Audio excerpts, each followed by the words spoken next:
Ota-onasiga ikki libos kiydiriladi. U ikkisiga dunyo teng kela olmaydi.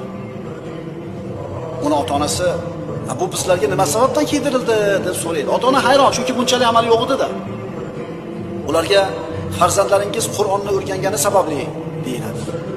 U xoh tez o'qisin, xoh shoshilmasdan qiroat qilsin, ko'tarilib boraveradi. O'qi deyiladi qoriga. Qur'onni boshlashligi bilan jannatdagi manzilatiga ko'tarilib boraveradi.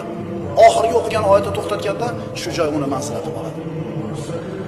Ota-onamizga libos kiydirishning qo'limizdan keladimi, yigitlar? Qo'lingizdan keladimi? Haftasiga 5 soatlab kompyuter o'tirgandek Qur'on yodlashlikka bir bel bog'lab o'tirishlik qo'limizdan keladimi? Shu ota-onalar sizlarni o'ldirmay, sindirmay, kuydirmay, cho'loq chinni qilmasdan shu yoshga olib keldi. Uylab joyladi. Qur'on o'qib, duo qilib orqasidan, Qur'on yodlab, ularga mana shunday libos kiydirish qo'limizdan keladimi, farzandlar?